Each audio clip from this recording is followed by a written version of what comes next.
Imagine someone drops, like a massive, completely unexpected piece of news on you. Maybe a close friend reveals they just quit their corporate job to, I don't know, move to a goat farm. Right. Or they're suddenly eloping. Right, just totally out of the blue. Exactly.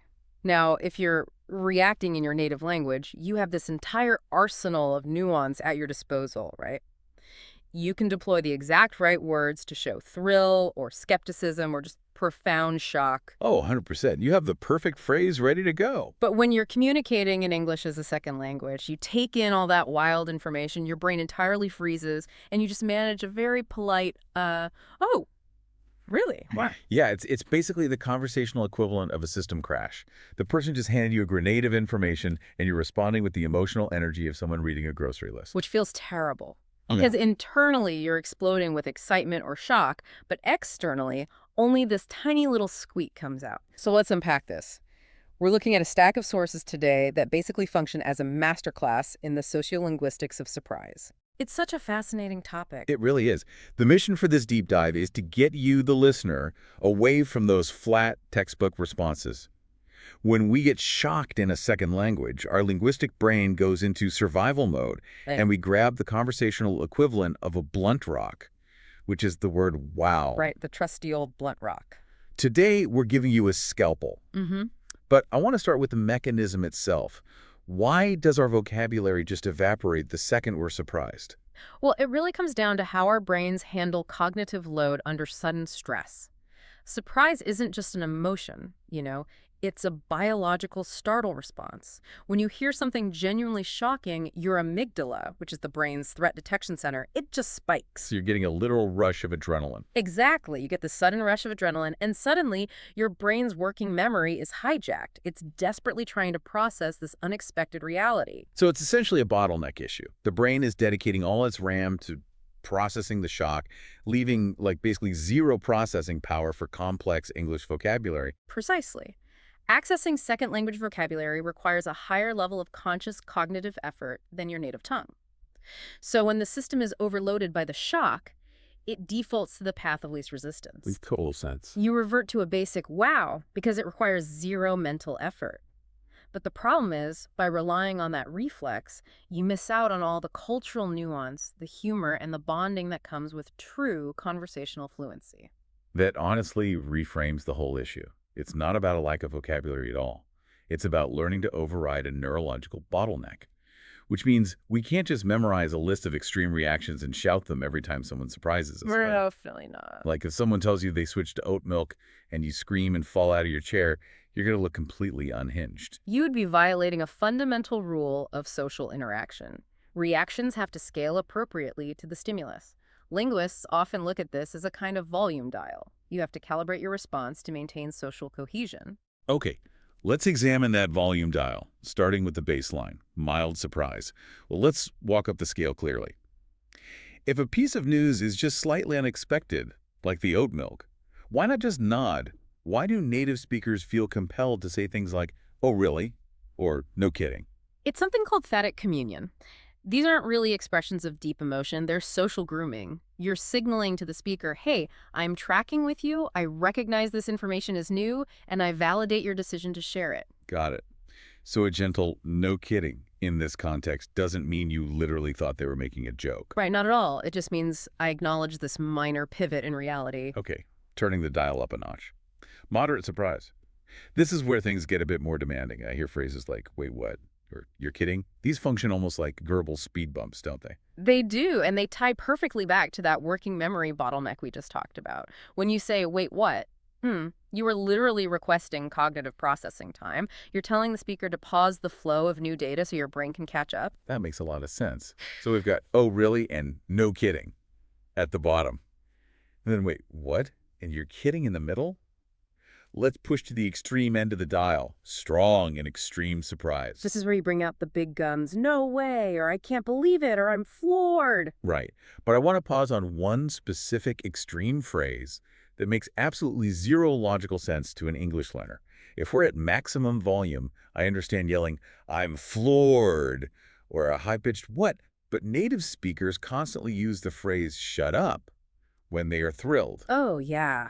That's a big one. If I am totally fascinated and I desperately want you to tell me more. Why on earth am I giving you an aggressive command to stop talking? We need to explain this clearly so we don't confuse anyone. Yeah, you really have to be careful with this one. It is entirely counterintuitive, but it's a fascinating psychological phenomenon. What you're seeing there is language reflecting a dimorphous expression. Dimorphous expression. Like, wait, like when people see a really cute puppy and say they want to squeeze it to death? Exactly. Cute aggression is a perfect example. When an emotion is so overwhelmingly intense that the brain struggles to process it, it sometimes overflows into the exact opposite physical expression. So you cry when you're happy or laugh when you're devastated. Precisely. Language does the exact same thing. Using shut up as an expression of excited surprise evolved because the positive shock is so high, it overflows into an aggressive rejection. It doesn't mean stop talking, it means stop, I am too amazed. You're metaphorically pushing the person away because their news is too powerful. You're basically saying, my brain cannot take any more of this incredible information. But your body language, leaning in, eyes wide, is begging them to keep going. Which highlights a massive vulnerability for language learners. Mhm. If you try to use shut up on a phone call without the facial expressions and body language to support it, the other person might actually just hang up on you. That is such a good point. And it brings up a massive blind spot. The vocabulary on this volume dial is practically useless if you strip away the mechanics of the voice itself. Tone matters so much here. If we're texting or on a phone call, how does the tone override the literal words? In English, intonation does an incredible amount of heavy lifting. The melody of the sentence dictates the emotion completely. This is tied to the physical mechanics of your vocal cords under stress. When you are genuinely happily surprised, adrenaline tightens the vocal cords and your pitch naturally goes up. I want to actually model this explicitly because this is where the same words take on completely different meanings. Let's take the phrase no way. I want you to say it with a lot of excitement, high energy. No way! Perfect, bright upward pitch. Now take that exact same phrase, but say it completely flatly. Downward pitch. No. Wow, see, that sounds like a flat-out refusal. Like, I refuse to do that. The words are identical, but the meaning is totally different. Let's try another one. Seriously, deliver it as someone who just checked their phone and found out they won a $2 million lottery jackpot. Upward tone. Seriously. Right. Vibrating with joyful shock. Now, take that exact same word, but you just walked out to your car in the pouring rain, you're already late for work, and you see a parking ticket on your windshield.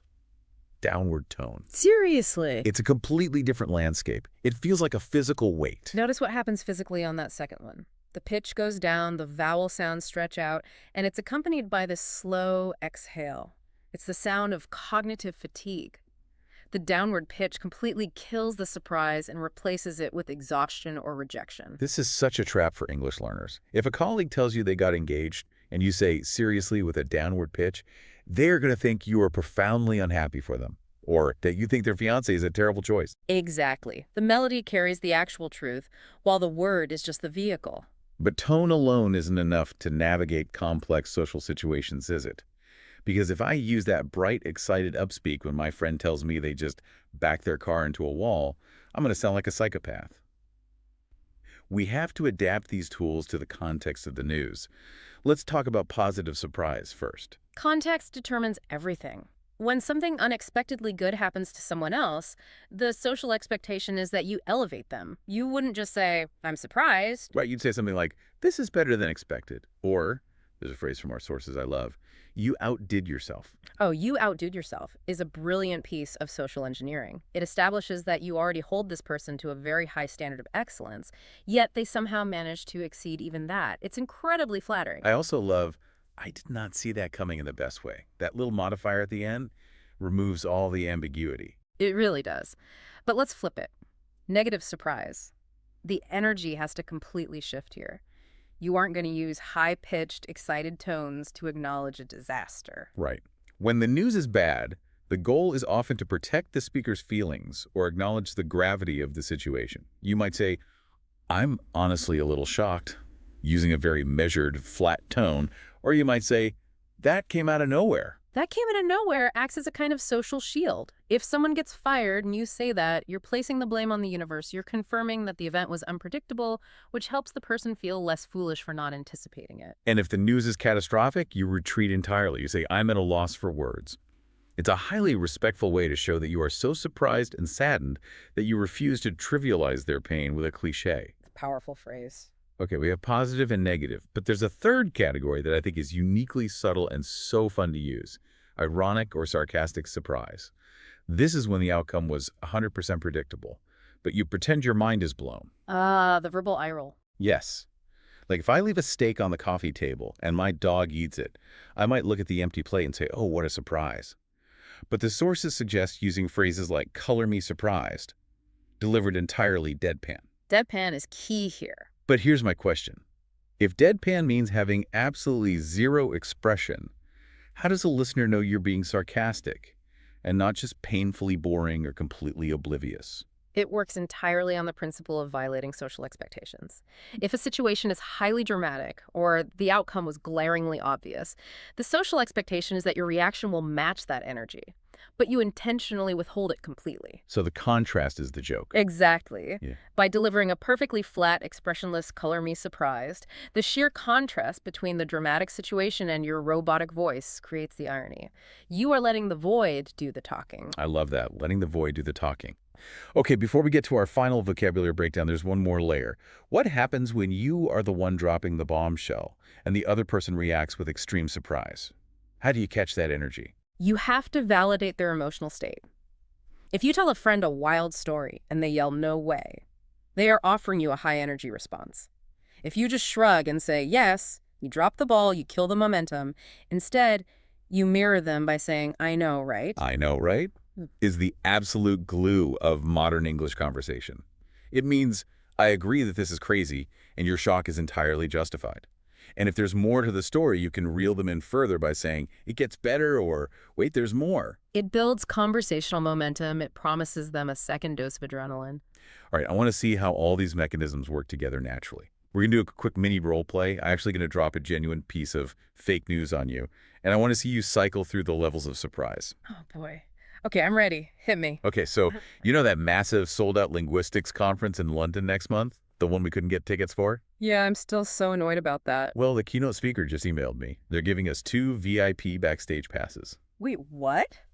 Are you serious? I am dead serious. Flights and everything. No way. I'm floored. Wait, are you actually joking right now? I am totally joking. It's just for the role play. Oh my God. You had me. I was completely gobsmacked for a second there. See, but that was perfect. It's so fluid when you hear it in context. You didn't just give me a flat, wow. You used the cognitive speed bump immediately. Wait, what? Complete with the upward pitch. Then you demanded verification. Are you serious? And then you shifted to the vocabulary of total shock, I'm floored, and then gobsmacked. You really got me with that one. Let's actually look under the hood of these specific words. What is the imagery behind being floored? It's highly physical. To be floored means you are completely stunned, imagining the news having so much kinetic energy that it literally knocked you off your feet and onto the floor. The physicality is so evocative, like being blown away, which suggests the news was like a hurricane wind, usually because it was overwhelmingly impressive. But what about taken aback? Is there a different emotional mechanism there? Radically different. Taken aback is actually an old nautical term. It referred to a situation where the wind suddenly shifted and blew the sails of a ship flat back against the masts, instantly stopping the ship dead in the water. Oh wow, the momentum is just completely killed. Right. So in conversation, taken aback implies a sudden physical and mental step backwards. It almost always carries a negative connotation, a hint of being unsettled, defensive, or mildly offended. If someone makes a highly inappropriate joke at a dinner party, you are taken aback. You would never say you were taken aback by winning the lottery. Never. That perfectly distinguishes it from the final piece of vocabulary, which you actually just used in our role play. Gobsmacked. It's such a brilliant word. Gob is British slang for mouth.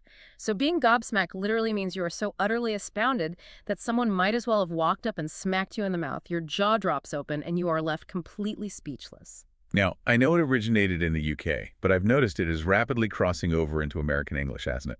Oh, absolutely. It's increasingly used in the US, and English learners absolutely love it. And honestly, it makes sense. It's the hard consonants, the G, the B, the SM, the CK. It feels punchy and expressive to say. Saying I was gobsmacked releases so much more tension than the clinical, I was very surprised. And that gravitation toward punchy, expressive words proves the core thesis of this entire deep dive. Acquiring vocabulary shouldn't just be about passing a proficiency exam. It's about finding the words that allow you to manifest the true intensity of your internal state out into the real world. It's about closing the gap between what you feel and what you can project. So looking back at our map for today, we started by dismantling the instinct to freeze and say, wow, understanding that it's a neurological bottleneck.